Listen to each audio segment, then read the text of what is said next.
Bonjour, bien, j'ai décidé de traduire mon dernier vidéo en anglais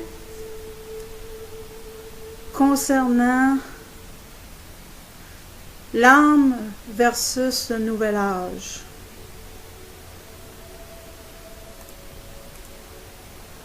Alors, dans nos communautés chrétiennes ou encore les groupes chrétiens ou les églises qui se disent chrétiennes, on a tendance à enlever le pouvoir de l'individu.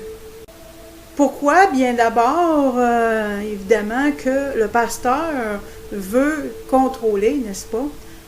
Il faut se rappeler que plusieurs pasteurs se trouvent à être des francs-maçons. Et puis, si tu es en haut du 32e degré, il y a un problème. Si tu es juste un 3e degré franc-maçon, c'est pas un problème. Mais quand tu es haut dans la hiérarchie des francs-maçons, oui, effectivement. En haut de 32e degré, il y a vraiment un problème. Et la plupart, ces pasteurs-là, fondamentalement, celui qu'ils appellent Dieu, peut-être un petit peu. Je suis en train de faire l'interprétation. En fin de compte, ces pasteurs-là, ce qu'ils disent, c'est que celui qui appelle Dieu est occupé à célébrer, soit dans le 3e ou le 7e ciel, sa magnificence, qui est bien loin de nous. 3e ou 7e ciel, c'est pas exactement à la porte. Même si ces pasteurs-là nous disent que l'Esprit Saint vit dans chaque personne qui est sauvée, soit dit en passant, ça a l'air que c'est eux autres qui déterminent ça pas mal. Ils disent que c'est pas eux autres qui déterminent ça, mais finalement, faut que tu ailles vers un pasteur pour avoir la confirmation que peut-être que tu es sauvé, n'est-ce pas? Ça, c'est une autre histoire que j'avais pas abordée dans mon vidéo en anglais. Ils nous disent que l'Esprit Saint est là pour nous rappeler les paroles de Jésus-Christ et son œuvre en nous. Mais au niveau interpersonnel, ça nous fait sentir seuls, que Dieu est, celui qu'ils appellent Dieu, est occupé à célébrer sa merveilleuse personne dans le 7e ciel, et que le Saint-Esprit serait là pour simplement nous rappeler les paroles de Jésus-Christ. Mais l'affaire, c'est qu'on n'est pas des machines, nous sommes des individus, nous sommes des êtres humains, alors nous avons besoin d'une relation. Et puis, disons que vomir les versets, puis vomir les livres de la Bible, c'est pas exactement ce que j'appellerais une relation. En fait, ce que je veux vous dire, c'est qu'une relation ne peut être basée seulement par la réciter les versets par cœur. Autrement dit, leur version de Dieu qui célèbre sa merveilleuse personne au 7e ciel, ça nous aide pas, ça ne t'aide pas, ça ne m'aide pas à se sentir complet. C'est juste ça que je suis en train de dire. De sorte que nous avons cet extrême, ok? Il y a un continuum, puis à cet extrême, à un extrême de ce continuum, je viens de parler de la position. Et puis nous avons un autre extrême qui est le nouvel âge. J'ai vu récemment, par exemple, sur YouTube, il y a quelqu'un qui, je sais pas s'il était pasteur ou s'il était, mais en tout cas, je sais qu'il était enseignant de la Bible. Et puis, ce qu'il fait, en fin de compte, il est devenu quelqu'un qui fait la promotion du nouvel âge. Et puis, il utilise le fait qu'il y a beaucoup de personnes qui sont déçus, désillusionnés par les églises, et en particulier l'Église évangélique, pour les récupérer dans un nouveau système, qui est le Nouvel Âge, qui n'est pas mieux que l'autre extrême dont j'ai parlé précédemment. Vous savez, cette fausse croyance que, parce que le Nouvel Âge va jusqu'à dire, c'est une fausse croyance, bien entendu, que vous êtes vous-même un Dieu, et que nous avons ces deux extrêmes-là. D'une part, on t'enlève tout pouvoir, puis d'autre part, ben, on te met sur un piédestal et on te dit que tu es Dieu.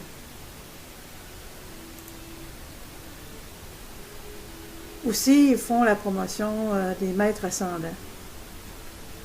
Je vais juste le mentionner en passant. Mais en réalité, c'est l'âme. L'âme est une partie...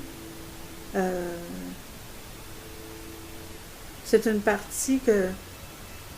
Ben, tu peux l'appeler Dieu. Moi, je l'appelle le créateur de l'univers.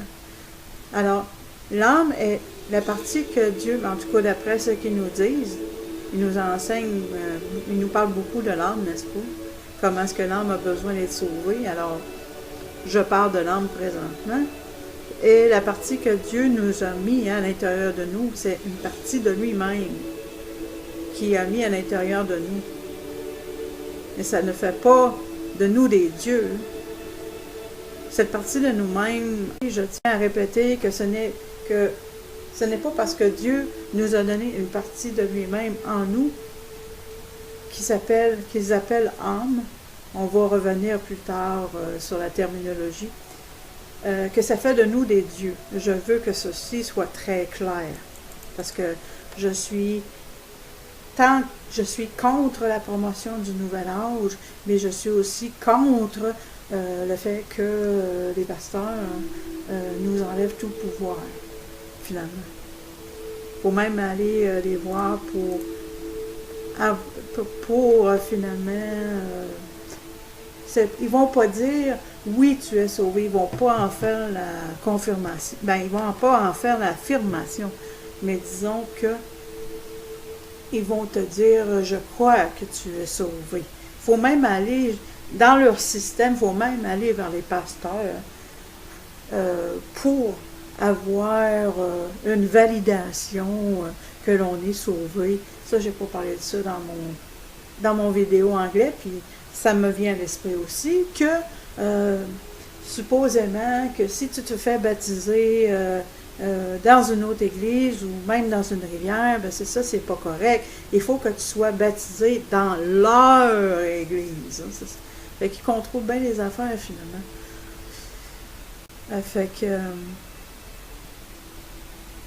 qu'est-ce que je veux rajouter? Bien, c'est que tu n'as pas juste le Saint-Esprit ou le Grand Esprit qui te rappelle les paroles de Jésus-Christ, verset par verset, puis livre par livre, pour avoir une interaction avec Dieu via ton âme. Alors, avant d'être dirigé par un livre, tu dois être guidé par cette partie que Dieu a impartie en toi de lui.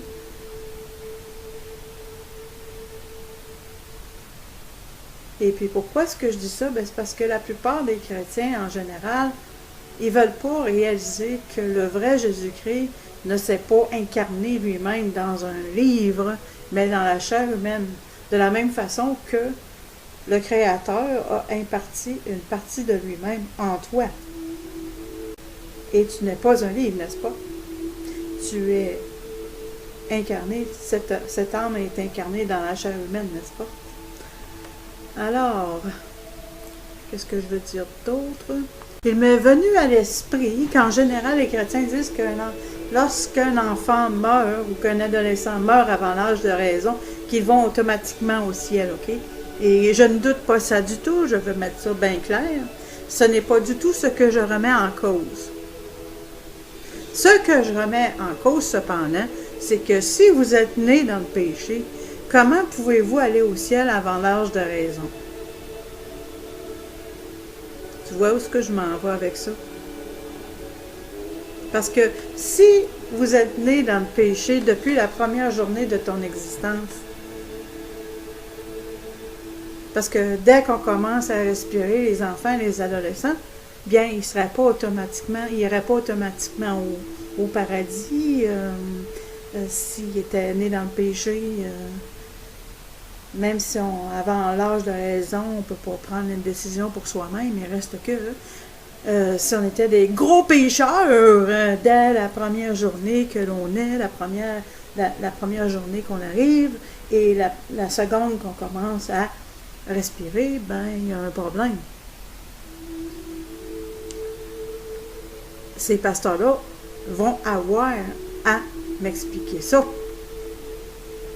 La raison pour laquelle les enfants et les adolescents vont au ciel automatiquement avant l'âge de raison, c'est parce qu'ils sont innocents.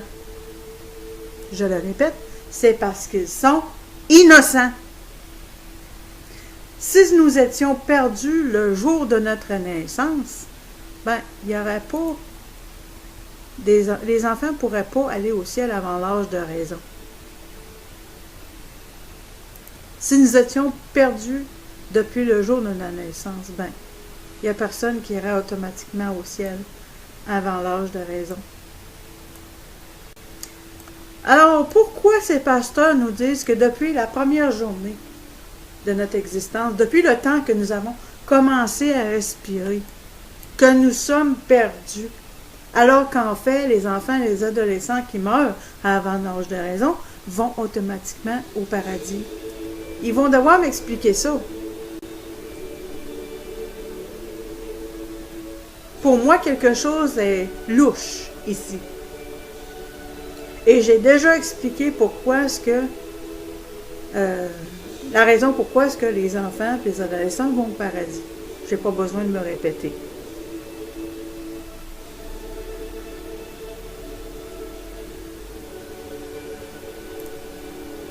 Nous sommes conditionnés dans cette société à mettre la puissance en dehors de nous-mêmes.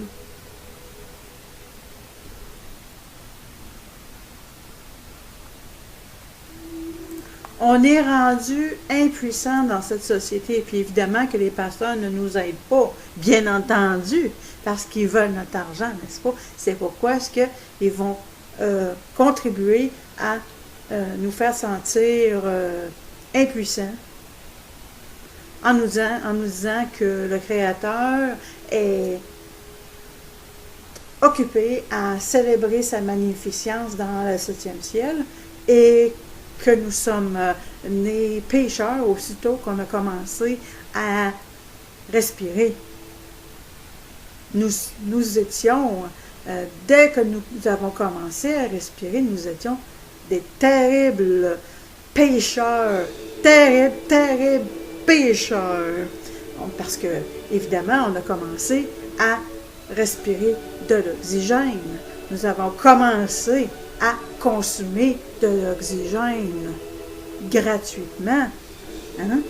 Parce que tout est un signe de pièce dans ce monde-ci, et surtout le salaire d'un pasteur, n'est-ce pas? Et puis ça, ça fait de nous des terribles pécheurs. La seconde que nous commençons à respirer. Ça paraît-tu que j'ai été réprimée par les pasteurs? Effectivement, je remercie le Créateur de l'univers pour l'Internet parce que c'est à peu près la seule place que je peux réellement m'exprimer. Et puis je m'exprime dans les 2 langues officielles, anglais et français.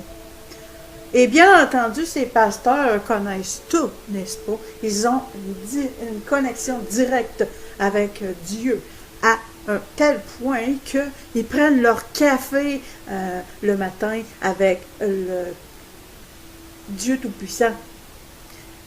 Fait qu'en fait, ce qu'ils sont, c'est des petits... Ben, ils ne vont pas dire ça de même, mais en fait, ce qu'ils sont, c'est des petits papes.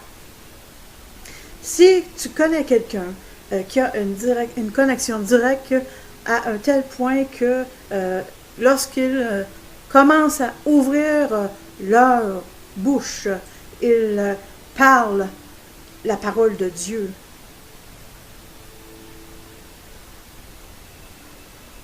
Évite ces personnes-là.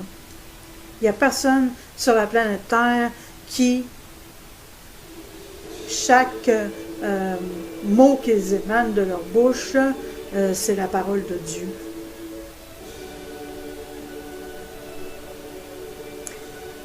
Personne, et ceux qui prétendent d'être, finalement, qui prétendent dire la parole de Dieu aussitôt qu'ils ouvrent la bouche, habituellement, sont ceux qui sont méchants et qui sont aussi menteurs.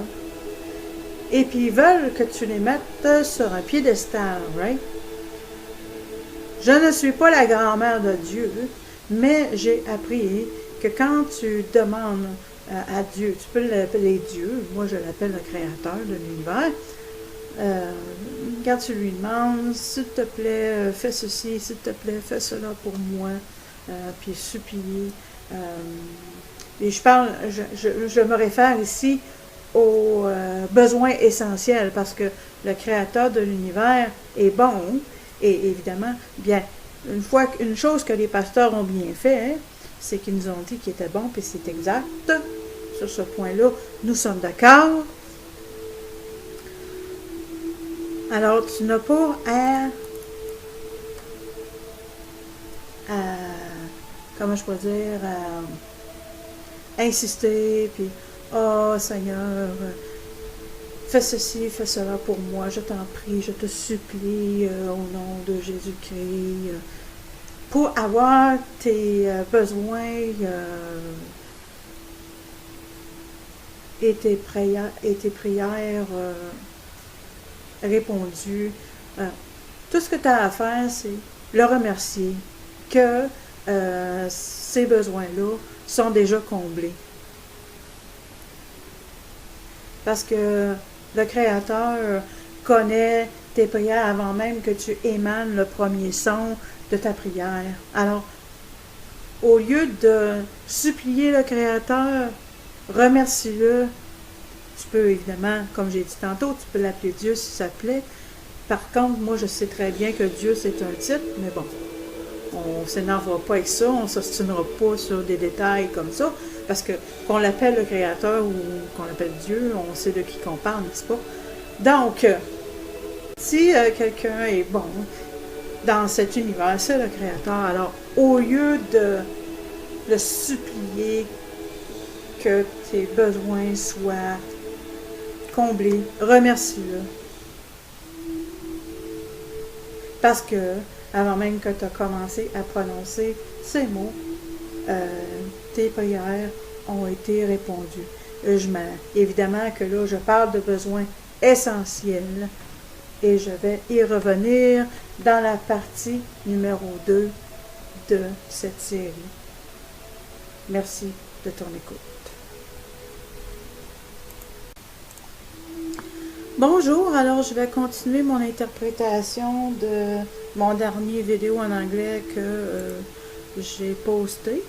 Je parle pas de besoins qui ont été créés par la société et de choses qui n'ont pas vraiment d'importance concernant ta mission sur cette planète. Je parle pas de besoins créés par la société, mais je ne parle pas non plus, évidemment, de besoins imaginaires qui ont été créés. Je parle de besoins humains de base. Ce qui est important pour toi d'être capable d'accomplir, pour être capable d'accomplir la mission de ta vie. Je parle de ces besoins fondamentaux-là. Et ces besoins fondamentaux-là sont déjà répondu avant même que tu demandes dans ta prière. Alors, réjouis-toi parce que tes prières sont déjà répondues. Seulement, bien, si tu supplies et supplies et supplies, ben, tu es en train de parler à un Dieu différent. Un Dieu qui est très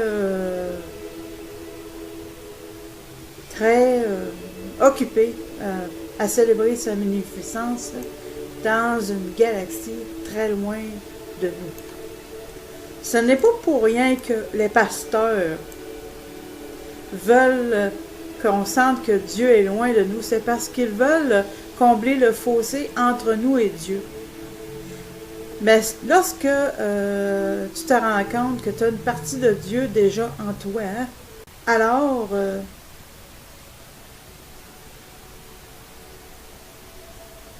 tu sais que tes besoins de base sont déjà pour accomplir la mission de ta vie sur cette planète sont déjà comblés parce que tu as déjà cette part de Dieu en toi. Et bien entendu, ces pasteurs ne veulent pas que tu saches ça parce que il n'y aurait plus de job si tu réalisais que en fait, non seulement ils ne t'aident pas, mais aussi ils t'enlèvent tout pouvoir. C'est vrai. Et puis, ils n'ont pas été ordonnés par Dieu Tout-Puissant lui-même, mais par les écoles bibliques. Alors, sois réaliste et demande à ton pasteur quelle école biblique il a été, parce que le Créateur Tout-Puissant, il n'a pas créé ces écoles bibliques-là. Parce que sinon, il ne serait pas si divisé que ça concernant la doctrine d'une Église à l'autre. Parce que le Créateur n'est pas confus, alors le Saint-Esprit n'est pas confus avec lui-même. Alors si tu checkes, si tu regardes la déclaration de foi de toutes ces écoles bibliques-là, ben, tu as une variété, absolument une variété pour tous les goûts et tous les budgets, n'est-ce pas? Et Dieu ne peut pas, celui qu'on appelle Dieu, ne peut pas être confus. Alors, ces pasteurs sont confus. Et je ne vais pas dire que tous les pasteurs sont des narcissistes, mais que la plupart de ces pasteurs sont narcissistes parce qu'ils prétendent être... ils prétendent que chaque mot qui émane de leur bouche est la parole de Dieu. Bien entendu. Et ils ne disent pas, évidemment, qu'ils prennent leur café le matin avec Dieu, parce que sinon, ben, ça serait trop évident, n'est-ce pas? Alors, c'est pas en ces termes-là qu'ils parlent, mais en réalité, ils prétendent vraiment de connaître la pensée de Dieu. Alors, ils sont, en fin de compte, à chaque fois qu'ils s'expriment, mais ils sont l'expression de Dieu lui-même, n'est-ce pas? Et c'est très narcissistique, c'est très narcissiste. Ils sont des petits papes, je te l'ai déjà dit. Je disais que nous, les êtres humains qui n'ont pas perdu nos âmes, alors déjà, parce qu'il y en a qui vivent sur cette terre et ont déjà perdu leur âme, dont les narcissistes, soit dit en passant. Surtout je parle des narcissistes malins ici, ok? On va s'entendre. Ben alors, à ce moment-là, ben tu as ton âme et à ce moment-là, ben tu as le pouvoir. Tu as du pouvoir, tu n'es pas impuissant. Et c'est le message que je veux te livrer. Et je me rappelle d'un verset qui dit, et je vais paraphraser, que le royaume de Dieu est pour les enfants. Et pourquoi? Bien parce que les enfants sont innocents. Alors, je te l'ai dit auparavant que c'est pourquoi, lorsqu'ils meurent, ils vont directement dans la présence de Dieu. Hein. Les personnes qui sont innocentes dans leur cœur comprennent que le Créateur est bon et qu'il les aime et ils croient fermement en sa bonté. Et même si on voit beaucoup de mauvaises choses arriver dans ce monde, et si nous reprenons notre pouvoir, on va améliorer nos vies, on va améliorer aussi également celles des autres qui sont autour de nous, et de cette façon, ben, on va être capable de faire une réelle différence dans ce monde. de nous dire que nous sommes perdus aussitôt que nous respirons notre premier souffle. C'est pour le moins que je puisse dire, à couper le souffle, à tout le moins.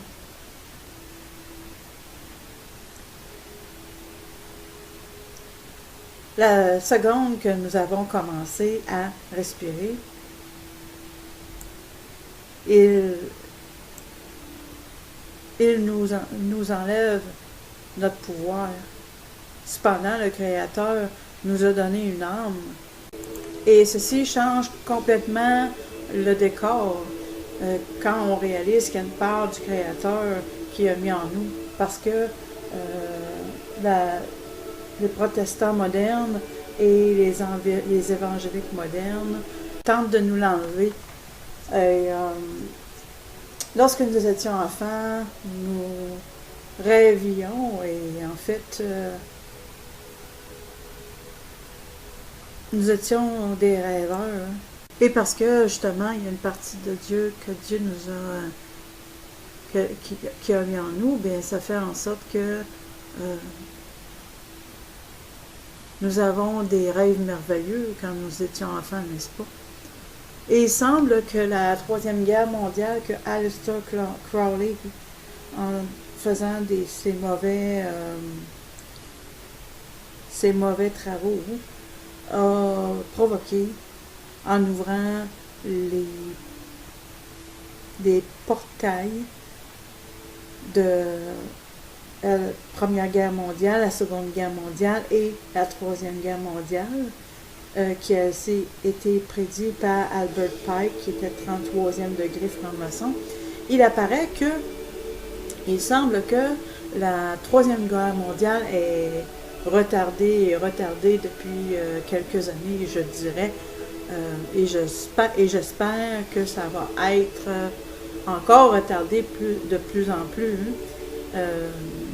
Par contre, parce que j'ai observé aussi qu'il y a de la pression pour la faire arriver. Alors, il y a vraiment une guerre il y a vraiment une guerre spirituelle qui se passe entre les bons et les mauvais anges. Et les bons anges essaient de la retarder, la Troisième Guerre, le plus possible, le plus qu'ils peuvent. Lorsque nous étions des enfants, on vivait dans le présent. Où est-ce que le vrai pouvoir réside? Et les rêves qu'on avait n'étaient pas futiles et ils peuvent être appliqués dans la réalité. Et puis parfois, bien, ce qu'on a à faire, c'est pour qu'ils soient applicables, qu'il soit possible de les faire arriver, c'est de considérer le contexte considérer le contexte qui pourrait les faire arriver en fait. On a oublié nos rêves pour courir après le dollar, ce qui n'aide pas du tout. Parce qu'on a besoin de d'abord s'aider pour être capable d'aider les autres autour de nous. Et dans le passé, il y a eu beaucoup de personnes qui ont été faussement accusées, exécutées pour les mauvaises raisons. Et il semble que cette société n'apprécie pas tellement les vrais libres penseurs. Et est plus à l'aise avec les petits robots qui sont facilement contrôlés. C'est pourquoi nous avons des programmes de télévision. On parle ici de programmation, de programmes, être programmé, de contrôle de la pensée. En fait, dans la société que nous vivons, ils sont plutôt inconfortables avec libre penseurs. Je ne parle pas de ceux qui nous sont offerts par les médias alternatifs, parce qu'il faut être sur nos gardes. Il semble qu'ils travaillent pour nous, mais en fait, ils travaillent pour le système. Ceux qui travaillent vraiment pour les personnes ne sont pas véritablement connus, ne sont certainement pas très bien connus. Tout dans cette société est fait en sorte qu'on oublie notre pouvoir inné, notre pouvoir qui nous a été donné par le Créateur, incluant l'utilisation de la religion, bien entendu, parce que je suis sûre que lorsque le christianisme a commencé,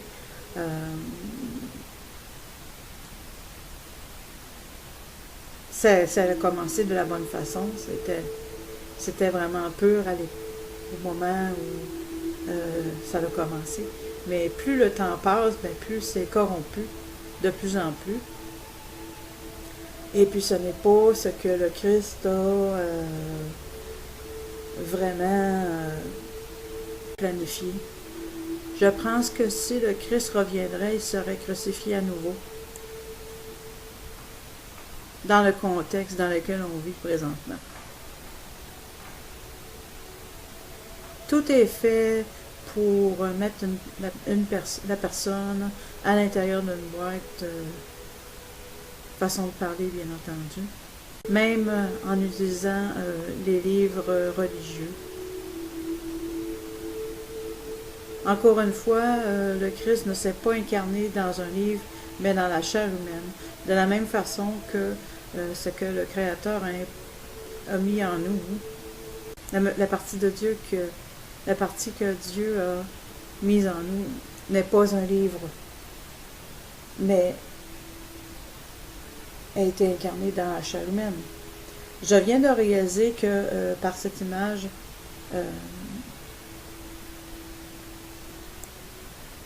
qu'est-ce que le Créateur nous aurait donné est l'esprit et non l'âme, parce que les religions chrétiennes n'arrêtent pas de parler constamment de l'âme.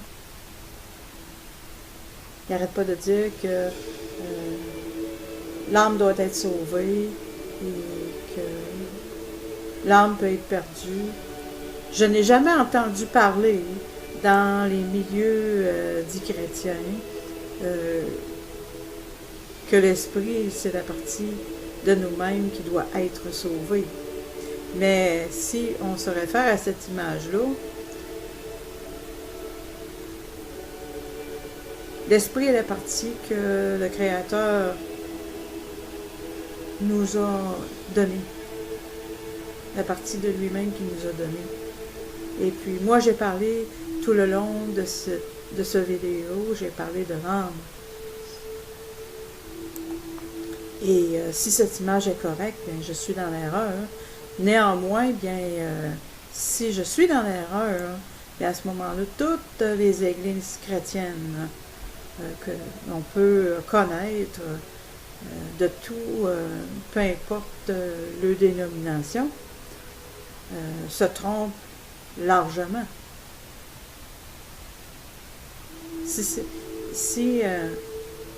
Parce que en fait, l'image que l'on voit présentement, c'est l'Esprit, ce n'est pas le Saint-Esprit, c'est notre esprit. Et non le Saint-Esprit ou le Grand Esprit. C'est comme ça que le Créateur parle à notre esprit, parce qu'il y a une partie de lui en nous, n'est-ce pas? Alors, si cette image-là est exacte, eh bien, les églises chrétiennes se mettent un doigt dans l'œil, et surtout les pasteurs, parce que c'est eux qui sont qui exercent un pouvoir, n'est-ce pas, et qui nous enlèvent notre pouvoir. Alors, ça signifierait donc que la part que Dieu nous a donnée est l'esprit et non l'âme. Alors, je vais m'arrêter ici. Merci de ton écoute.